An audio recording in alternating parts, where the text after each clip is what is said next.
Hey guys, Groovy here. Welcome back to the channel. So today's the day. We're going to be looking at Sidney, focusing on how he makes his music. Sidney is a German producer, fellow Berlin resident, and I think originally from Hamburg.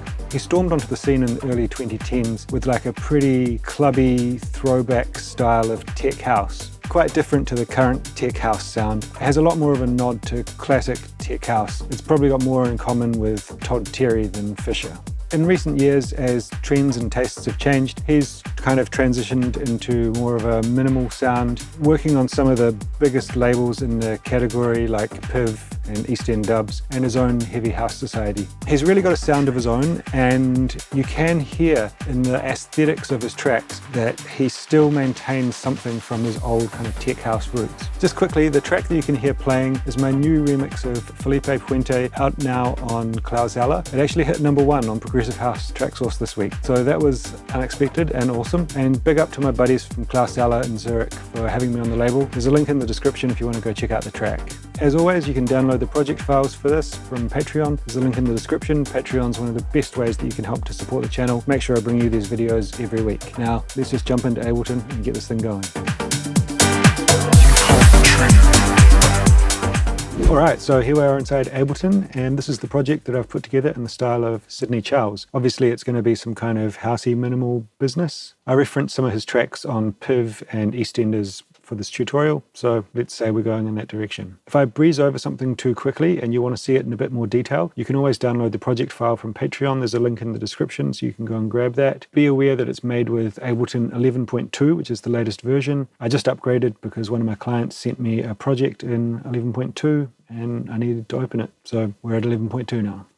Also worth mentioning is I did this from home on my laptop and DJ headphones. So I wasn't in the studio, didn't have my monitors, didn't have most of my equipment, didn't have like most of my plugins. I've got a very stripped down setup on my laptop. So I was relying heavily on a couple of sample packs that I had, like the East End Dubs single hits, and just using stuff from Loop Cloud and some basic Ableton instruments. I think the results are pretty cool, and I think this is a testament to how much you can achieve with very little. So just because you see your favorite producer on Instagram with a studio full of outboard gear, it doesn't mean that you can't get great results working with whatever you've got on hand. So the BPM we're at is 129. That seems to be pretty standard for this kind of style, somewhere between 127 and 134 maybe. We want a bit of pace. It makes everything feel a bit more skippy. And this kind of stuff can use quite a lot of deep sounds. So having the higher tempo actually pushes up the energy. If you slow it down to like 120, it starts to feel a lot less energetic. So let's jump in and have a look at the kick. We've got a standard 4/4 pattern here. And then I've just got like a little double kick at the end. And on this one, I've just shortened the midis so that they're not running into each other, and lowered the second kick so we don't get a build-up of energy in the low frequencies. So the kick sounds.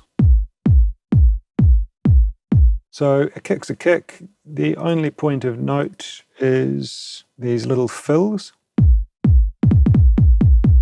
And you'll notice here in the groove, I've got this Sidney groove. What I did is I grabbed one of his tracks and used the extract grooves. So if you right click on a MIDI or audio file, you can go extract grooves. So I can do that with this, and then it will bring it down to the groove pool. Let me bring that down so you can see it.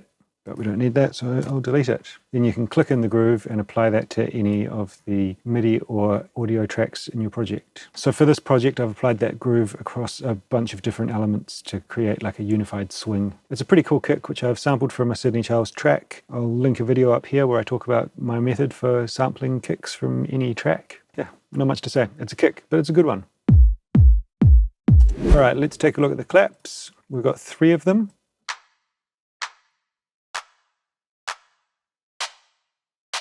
Cool, so you can hear they're all slightly different timbres. They're focused in different parts of the frequency spectrum, so they're all kind of complementing each other. We've got these 2 here, which are just panned 4 left and 4 right, and then this one here, which is a loop, and that's just sitting more in the middle. This one's a bit, the loop is a bit brighter, so that's kind of sitting on top. So let's just hear these 2 together.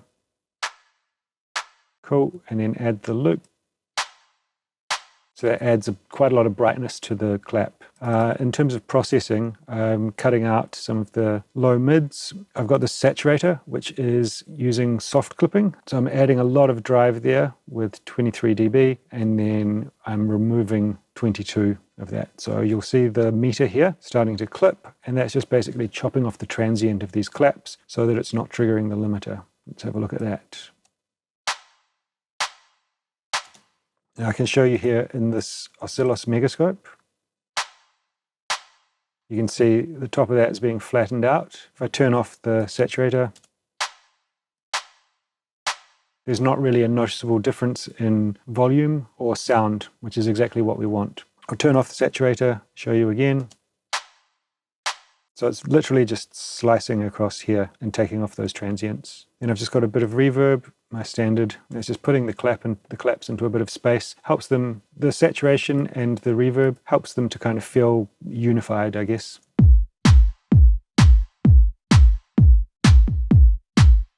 They sound a bit cooler with it.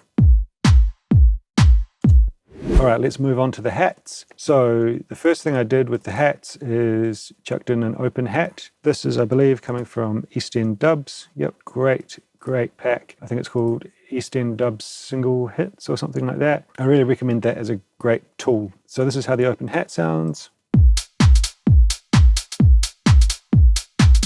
by itself.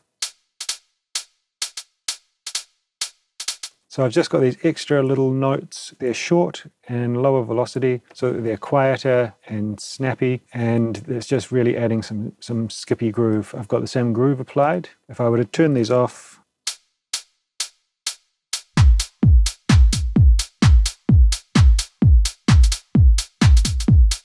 so you can hear it really kind of adds to the vibe and the personality of the track, I would say. I've got another one here which is just playing a long extended open hat, just to also add some groove and interest to different texture.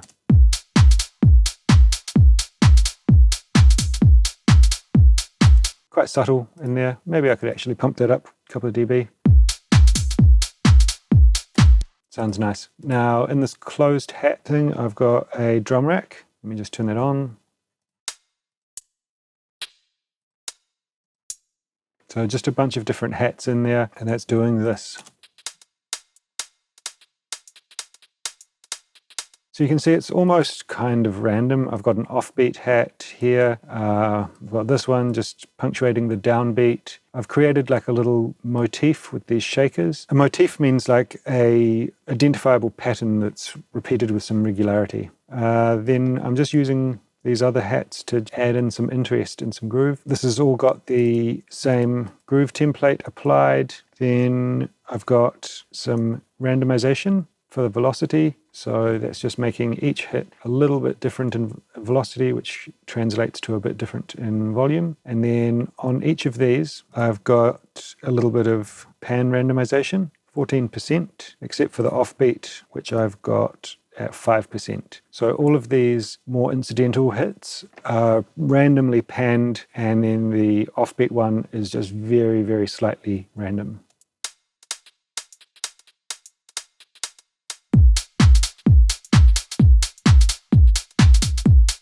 Cool. Now I've got this skippy drums. So this is just a top loop. So it's got that really classic housey kind of tambourine sound in it, and some rims or snares. Just like really fits perfectly for this style. I watched an interview with Sidney on Dive In Live, Camille Damon's channel. Really great. Check it out for this kind of minimal stuff. He interviews some amazing artists, and he showed through a project or two, but he actually uses a lot of top loops and just really kind of cuts them up with the envelope in Ableton. Like if you go to clip gain and then just like, you know, ducking stuff out. I haven't done that with this loop, but I have with some other ones, so we'll see that. So anyway, that top loop, let's just listen and then I'll add it in.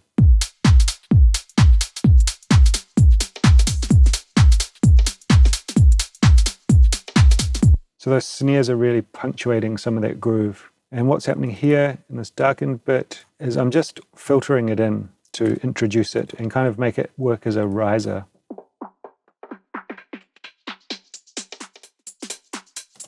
So that auto filter is automated to be turned off here, because you can see it's got quite a bit of resonance, which really accentuates the effect of the filtering in. The next track here is the 909 core kit from Ableton. And what I've done here is just use the closed hat and the open hat to program a kind of skippy 909 groove. Let's listen to it here. It wasn't quite tight enough, so what I did is I froze it and bounced it to audio here. This is the same thing. Then I've used the envelope on the audio clip. You set this here and then drag that down. I have got it at 50, so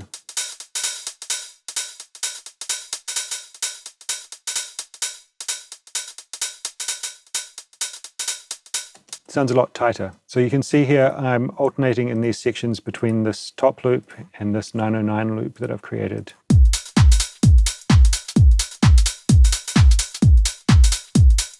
Sidney Charles seems to use a lot of 909 stuff, especially if you look at his things from a few years back, but he definitely has quite tough drums. Now let's have a look at the percussion. This is a loop from Vengeance, but it doesn't sound like a loop from Vengeance. So what have we done here? So this is kind of like a texture under the beat, right? Let's have a listen.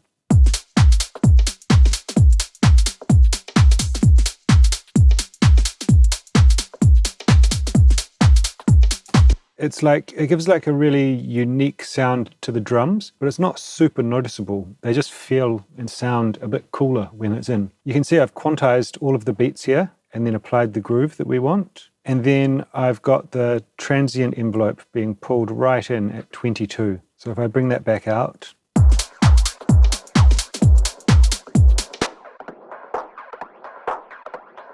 sounds kind of cool, but it's a bit much, right? So that's just pulling it in, making all of these notes like really, really sharp.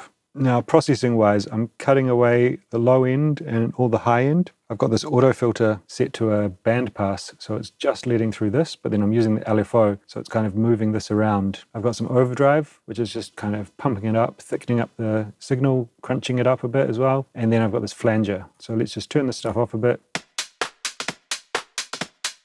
Now open it up. Crazy. Okay, take away those highs. And then add the auto filter. Just kind of adds a bit of movement, right? Then the overdrive.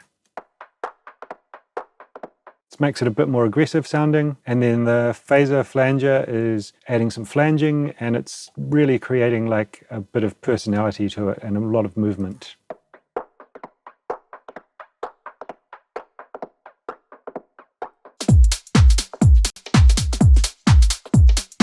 Nice, really like that. Now what's this? Perk hits. So this is just a percussion loop that I've edited the envelope of.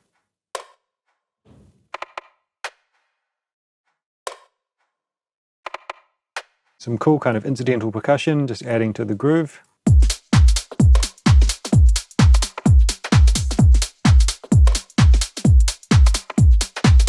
You can see here it had a clap or snare, and I've just used the envelopes to silence that. So let me write that back in. So we really don't need that. We've got plenty of clap action going on, so we'll just turn it off. And if you want to make this permanent, if this kind of envelope confuses you, you can just grab this Command E to chop that there, and then Command J to consolidate it, and then we've just got the loop without the envelope, and then we can actually see it visually. So then we've got this clave loop. So this is kind of interesting what I've done here. If I chop it, let's turn it on, hear it.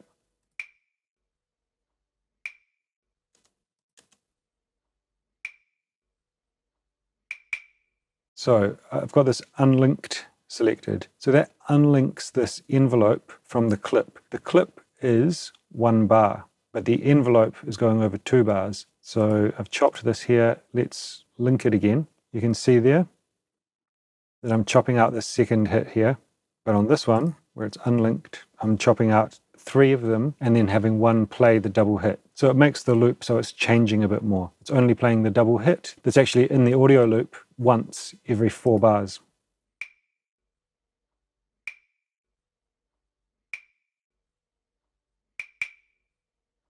So just a nice way to get a bit more variation into a repetitive loop. This is just adding a little bit of groove and interest.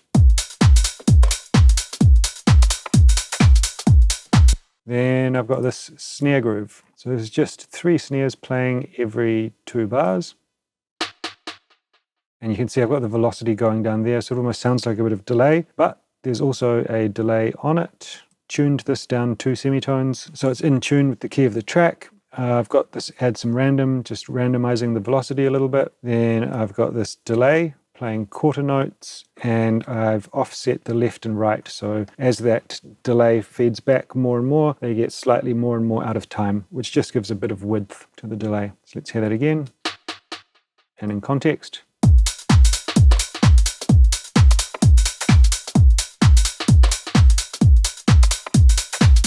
So it's kind of doing a bit of call and response with this clave. Nice. Again, this is from the East End Dubs single hits pack. Really good. It's just got like lots of perfect sounds for this type of music. One more thing that is adding to the groove or adding to the beat is this background texture. Okay, so it's pretty quiet. I've got Tantra on it, so turn that off.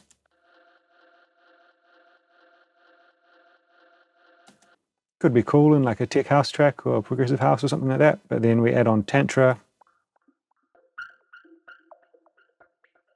Gives it this glitchy, minimal feel. It's very subtle in the mix. And this part here,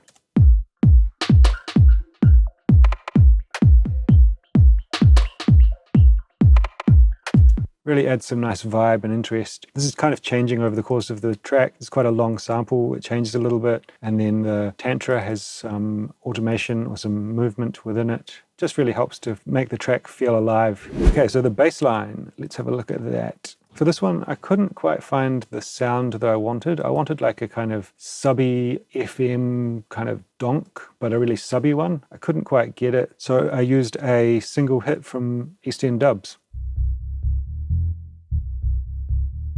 This is actually pitched down an octave. It's actually like a Reese sound almost. Show in browser.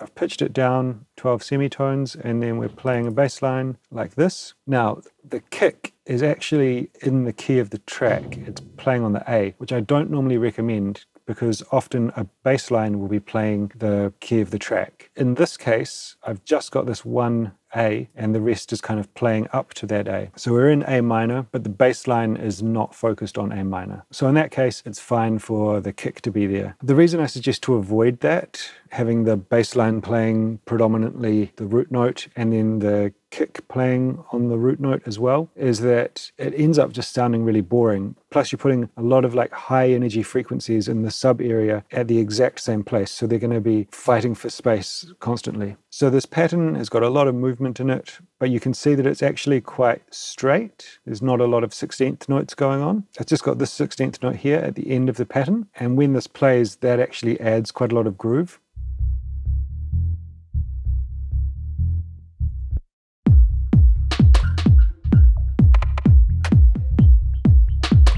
So having that kind of so straight and driving actually really gives a lot of energy to the track. But the fact that it's moving a lot in terms of the notes that it plays helps to make it feel a bit more groovy and funky. So I've got this erosion on it, which is like a bit crushing kind of effect. If I increase that amount,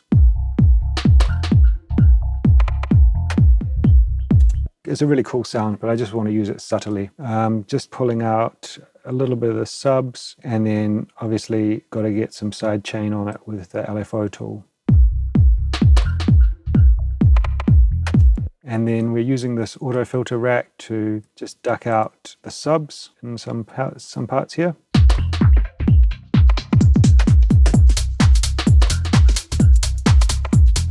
Nice. All right, so let's have a look at the melodic elements next. First up, we've got this pad hit, which is just another single shot from East End Dubs. Here's what it sounds like. Cool, it's vibe, but I've tried to add a bit of additional production to kind of make it my own, right? let's just take all this stuff off and we can go through what's making it happen. So the first thing is it sounded a bit clean. I wanted it to be a bit more gritty and have a bit more texture for this filter to work with. So we're just playing A up and down an octave, just thickening up the sound a bit. So with the vocoder,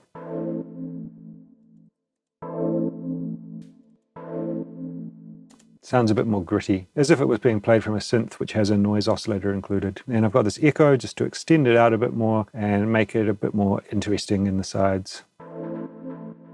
So it's playing eighth notes and eighth dotted, so they're kind of going alternately at different times. Got a bit of reverb there, but it doesn't have too much feedback, it's not going on forever. And then the auto filter, a lot of resonance, a lot of drive, some LFO to create movement in the filter, some envelope so that when the sound happens, the filter is then slowly being activated.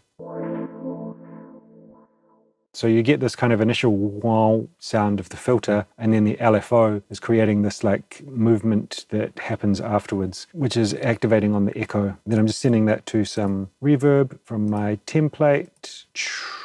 Here we go. Link up here to check out my template. I walk through it in a video and you can download it from Patreon. So that's the pad. I'm just cutting out then the subs and sidechaining it with LFO tool. I felt in this bit where we've got no drums that it was a little bit boring, so I wanted to have the pad making a bit of a progression. So we are just playing A down to G, back to A, and then up to C.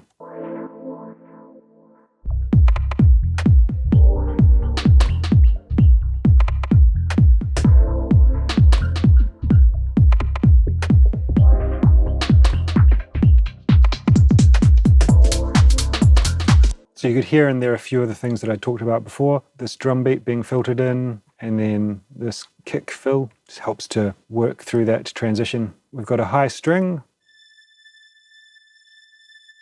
It's just a standard sample that I've used in a lot of these projects from my Roland JV 1010, just a held string, classic house business. I've got this looping pad, which is just from a sample pack.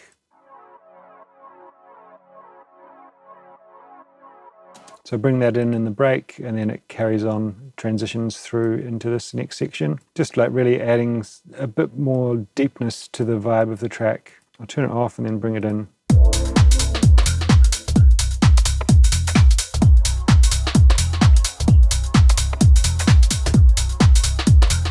Adds quite a throwback vibe to the early kind of house stuff. So I've got this acid riff, which is a sample, and then I've just edited the envelope to only play part of it. If I grab this, chop it, and draw back in the envelope, this is what it sounds like.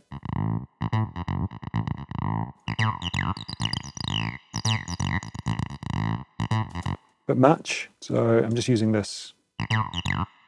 And just got a little bit of delay and reverb from my sends on there. No processing except for some LFO tool and just ducking out the subs with the EQ.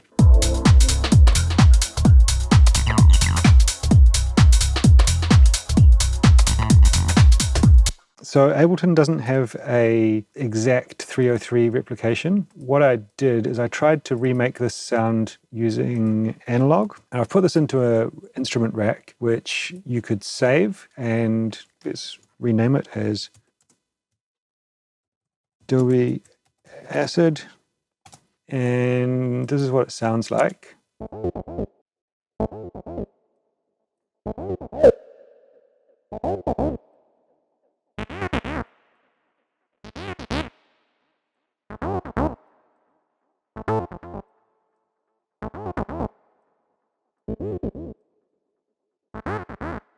So cool, you can get some cool sounds out of it. I recommend just like having a play with it, but the filter on the 303 is so unique. It's like an 18 pole. Analog has a 12 or 24 pole filter. But yeah, I recommend just playing around with this and adding in some different overdrive, saturation, maybe some chorus, delay. It's a cool little thing, and it's in the project files if you want to download that.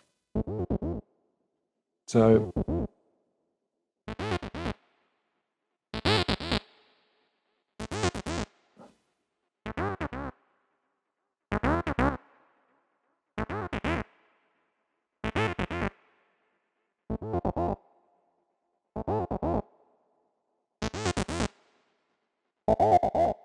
So enjoy that. So we've got this lead riff, which is coming from Operator, and I'm using this chord device to just add the perfect fifth 7 semitones up from the note that I'm playing to turn it into a power chord. So this is the MIDI.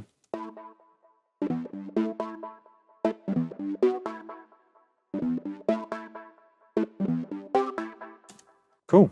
Again, it's just kind of creating a simple motif, then repeating it and creating variation. That's pretty much how I do these kind of things. I just create like a little thing like this that sounds interesting, then expand on it and try to figure out ways to make it similar but slightly different so that it's more interesting over a longer period of time. So we've got some overdrive and some chorus, Tel Chorus LX. It's free. Make sure you download it. It's great.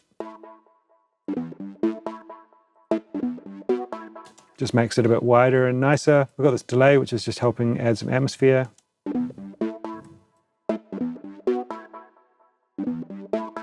And again, I've like spread this out +1%, -1%, so that those delays are getting more and more wide as it goes. Really cool sound, quite resonant on the filter, which just really helps it to stand out in the track.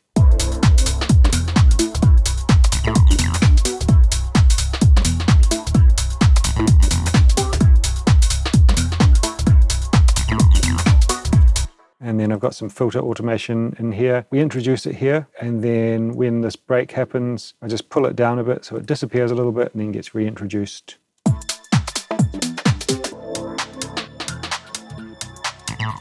So it makes space for the acid riff to come in. And then here, I've just got like it being sent to a big crazy delay.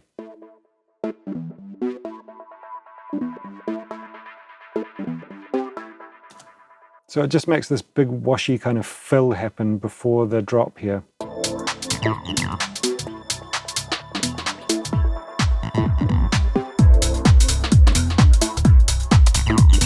It's a really cool delay and it's self-automating, so each time that it plays it's going to be slightly different. So it's really cool. Alright, we've got this little vocal shot which is almost like a percussion thing. It's not very noticeable in the track. Just a little just adding a bit of a different texture. I've got it going through an echo. You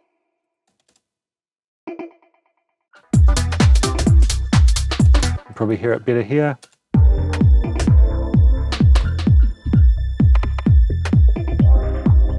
Could probably even be a little bit louder.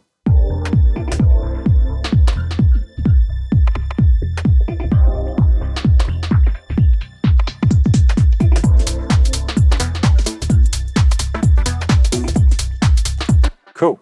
Now let's have a look at the effects section. We've got the classic crash. Sounds like a 909 kind of crash. We're doing a couple of little fills. And then at the end here,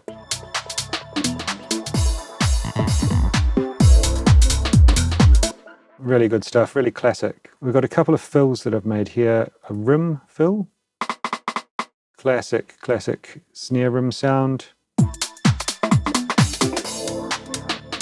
And then at the end of the break, we've got this snare fill. Another classic sound. And this really works together with the kick fill and the snare fill. So let's just play this break from here.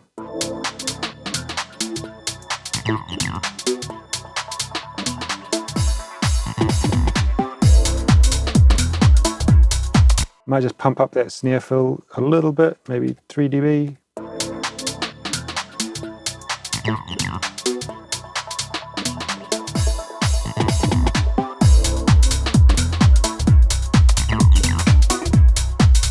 Nice, just a little bit more impact there. So that's all of the elements. That's how we Sidney Charles. So one thing I want to talk about is the arrangement. You'll notice here that we go through a bunch of quite different sections.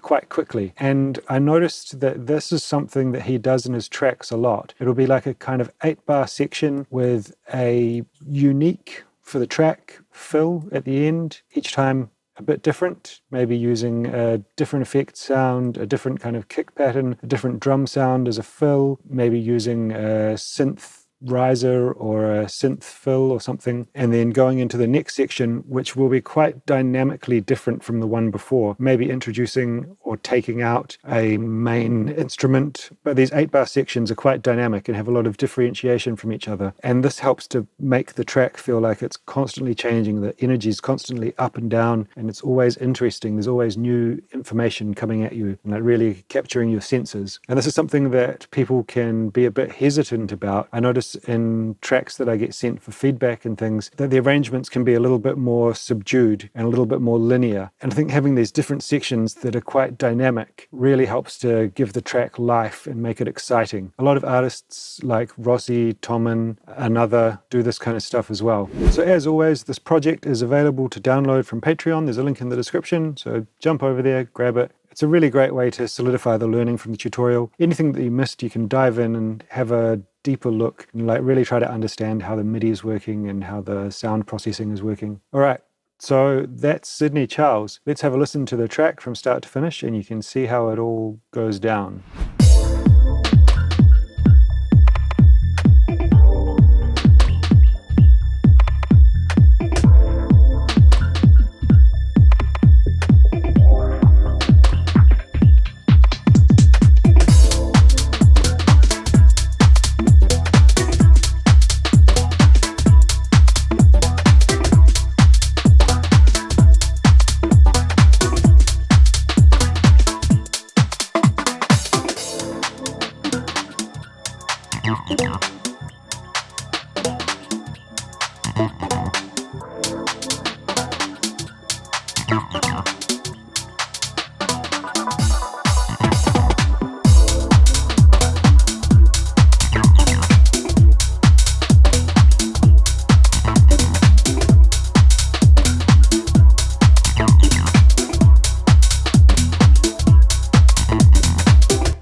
Alright guys, there you go.